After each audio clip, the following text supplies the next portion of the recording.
बिस्मिल्लाहिर्रहमानिर्रहीम। सब दोस्तों को द फोर पिलर स्किल्स पर वेलकम। जो दोस्त नए हैं उन्हें मैं बता देना चाहता हूँ, मेरा नाम नवीद असलम है और मैं अपने इस चैनल पे इनकम टैक्स, सेल्स टैक्स और एक्साइज टैक्स के लेक्चर्स डिलीवर कर रहा हूँ।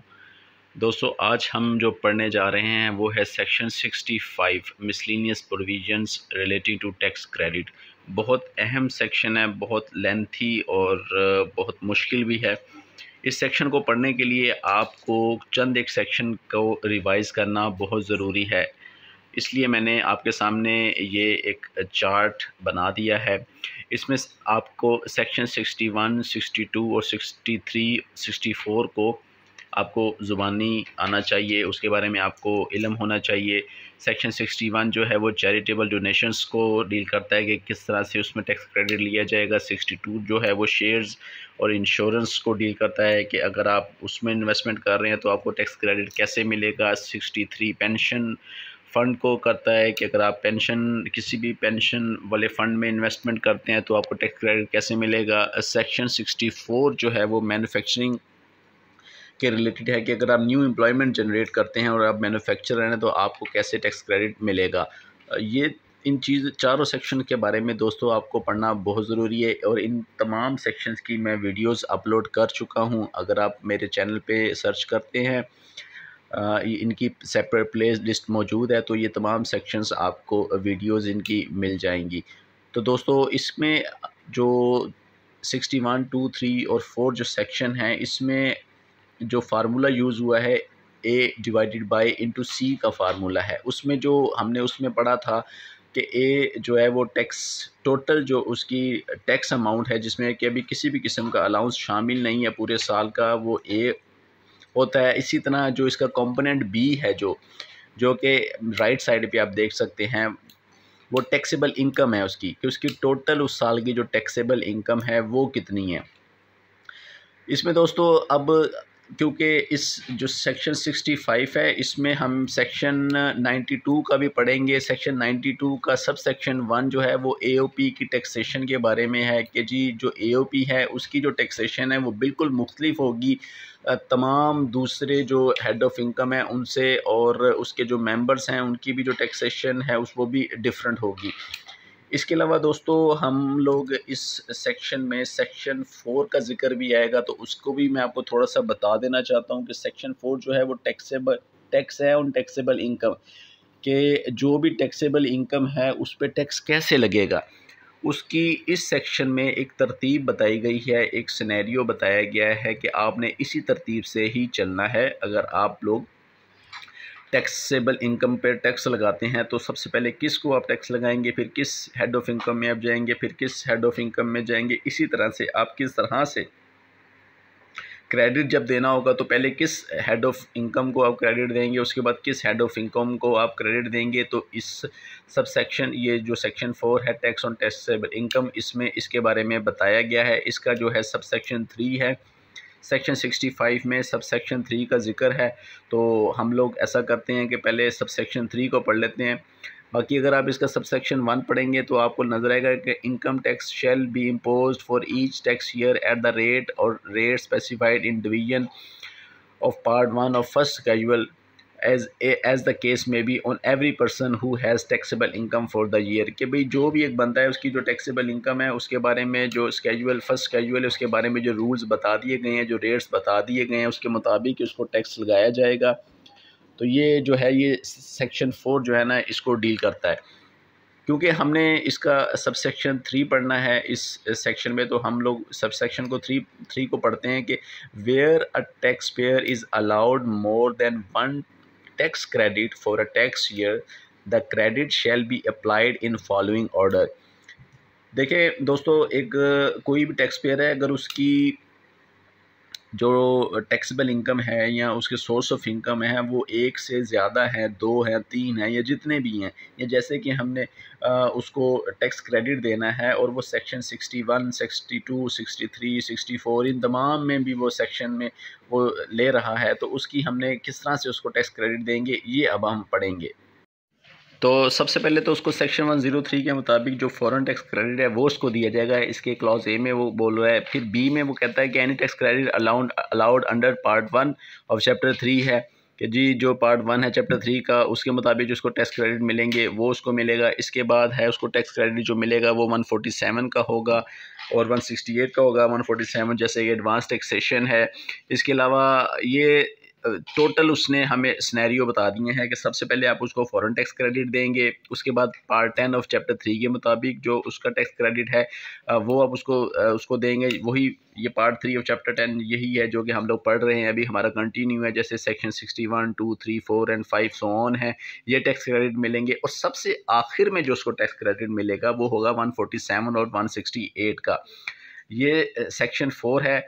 इसका आप इसको अपने तौर पे पढ़ लीजिएगा क्योंकि आज हम लोग सेक्शन 65 पे बात कर रहे हैं, तो हम लोग सेक्शन 65 को ही सामने देखेंगे। तो इसका जो सेक्शन 3 है सेक्शन 65 में जिसका जिक्र है वो यही कहता है कि सबसे पहले उसको टैक्स क्रेडिट मिलेगा फॉरेन इनकम का जो कि सेक्शन 103 डील करता है। इसके बाद उसको टैक्स क्रेडिट मिलेगा पार्ट 10 ऑफ चैप्टर 3 का जो कि ये तमाम सेक्शन है, सेक्शन 61, 2, 3, 4 एंड 5। यानी कि सेकंड नंबर पे हम जो सेक्शन 65 पढ़ने जा रहे हैं, ये उसको जब टैक्स क्रेडिट मिलेगा तो ये सेकंड नंबर पे होगा। इसके बाद जो उसको टैक्स क्रेडिट मिलेगा वो सेक्शन जो है वो है 147 और 168 के, उनके मुताबिक उसको टैक्स क्रेडिट मिलेगा। तो ये हमने इन तमाम सेक्शन की रिवीजन कर ली। अब हम अपने सेक्शन पे वापस आते हैं, सेक्शन 65 को पढ़ेंगे। 65 जो है वो मिसलेनियस प्रोविजंस रिलेटिंग है कि अब हमने मुख्तलिफ़ किस्म के टैक्स क्रेडिट्स जो है ना वो मिसलेनियस वगैरह हैं, उसको हम कैसे टैक्स क्रेडिट देंगे या कैसे हम टैक्स क्रेडिट लेंगे इसके बारे में है। इसका सब सेक्शन 1 पढ़ते हैं। Where the person entitled to a tax credit under this part is a member of an association of person to which sub section 1 of section 92 applies. Section 92 sub section 1 जैसे अभी आपको मैंने बताया कि डील करता है AOP के साथ कि AOP के अगर कोई काम कर रहा है तो उसकी टैक्सेशन डिफरेंट होगी। तो AOP की अगर कोई AOP है या उसके मेंबर्स हैं, उनके टैक्स क्रेडिट कैसे मिलेगा ये हमें बताएगा सेक्शन 65 का सब सेक्शन 1 का क्लॉज ए। कह रहा है कि जी component A of the formula in sub section 2 of section 61, section 62, section 63 and section 64। Component A के बारे में हमने पढ़ा था कि कंपोनेंट ए क्या है, कि कंपोनेंट ए है टैक्स, टोटल टैक्स उस ईयर का जिसमें कि अभी हमने किसी भी किस्म का टैक्स क्रेडिट नहीं दिया उस टैक्स पेयर को। तो वो जो कंपोनेंट ए है तमाम 61, 62, 63 और 64 का, उसके बारे में वो बता रहा है कि जी that would be assessed to the individual if any amount derived in the year that is exempt from tax under subsection 1 of section 92 were chargeable to tax। के उसमें जो उसका पार्ट है, ए पार्ट है, वो तभी उसको आप करेंगे कि जब वो टैक्सेबल होगी उसकी इनकम।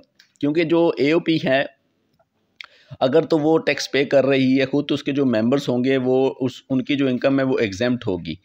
लेकिन अगर उन मेंबर्स की AOP से आने वाली इनकम एग्जेम्प्ट हो जाती है लेकिन बाकी सोर्स ऑफ इनकम जो हैं वो एग्जेम्प्ट नहीं है, तो वो फिर हम देखेंगे सेक्शन 64 के मुताबिक।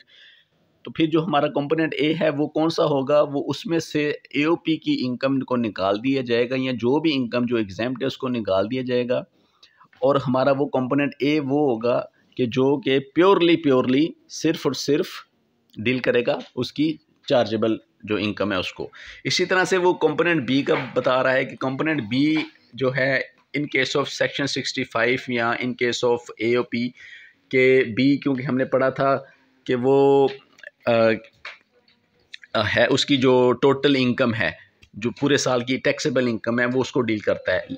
कौन कौन से सेक्शंस के, तमाम सेक्शन जो हम पढ़ चुके हैं 61, 62, 63 और 64 का जो हमने कंपोनेंट बी पढ़ा है, जिसमें A डिवाइडेड बाई B था और उसको मल्टीप्लाई हमने C के साथ किया था। C था जो कि लेसर था। हर सेक्शन में हमने उसकी डिफरेंट कंडीशंस पढ़ ली थी।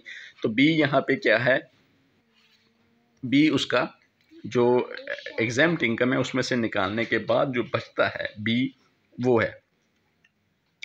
अब इसका सब सेक्शन 2 पढ़ेंगे जी। Any tax credit allowed under this part shall be applied in accordance with the sub section 3 of section 4।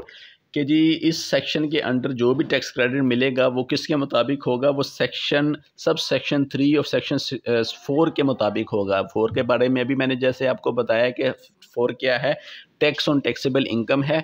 और फिर इसमें बताया गया कि जब उसको टैक्स क्रेडिट देंगे तो हम किस तरह से उसको टैक्स क्रेडिट देंगे, कि सबसे पहले हम उसको उसकी फॉरेन इनकम को असेस करेंगे। उसके बाद हम उसको जो है चैप्टर जो ये इसका पढ़ा है हमने 61, 2, 3 और 4, इसको हम लोग उसको असेस करेंगे। और सबसे लास्ट में उसका जो सेक्शन 147 है या 168 है, हम उसको असेस करेंगे। इस तरतीब के साथ हम चलेंगे। तो सेक्शन 2 में उसने हमें यही बताया है। अब इसका जो सब सेक्शन 3 है वो कह रहा है कि जी subject to subsection 4, any tax credit or part of tax credit allowed to a person under this part for a tax year that is not able to be credited under subsection 3 of section 4 for the year shall not be refunded, carried forward to a subsequent tax year or carried back to a preceding tax year।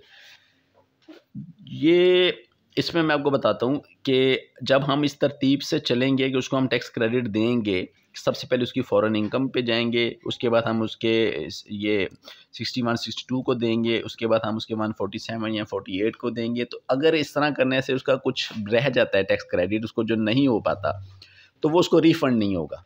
यानी कि उसकी जो tax की liability थी, फ़र्ज़ करें वो 1 लाख रुपया बन रही थी, उसके हमने तमाम उसको टैक्स क्रेडिट दिए और वो क्या हुआ कि उसका 1 लाख टैक्स लायबिलिटी ख़त्म होगी, बट स्टिल कि उसका जो टैक्स क्रेडिट है वो अभी भी पड़ा हुआ है। मतलब फ़र्ज़ कर लें 40,000 या 50,000 अभी भी पड़ा हुआ है। तो वो 40,000 या 50,000 जो टैक्स क्रेडिट है वो उसको रिफ़ंड क्लेम नहीं करेगा, बल्कि वो उसको एडजस्ट करेगा। या तो उसको अपने आने वाले ईयर में एडजस्ट कर लेगा या अपने किसी प्रीवियस ईयर में उसको एडजस्ट कर लेगा। मतलब अगर उसके पिछले साल का ऑडिट वगैरह खुलता है और उसकी कोई टैक्स लायबिलिटी जनरेट होती है तो वो उसमें से माइनस कर लेगा। इसी तरह से सबसेक्शन 4 है कि where the person to whom subsection 3 applies is a member of an association of person to which subsection 1 of section 92 applies, the amount of any excess credit under subsection 3 for a tax year may be claimed as a tax credit by the association for the tax year.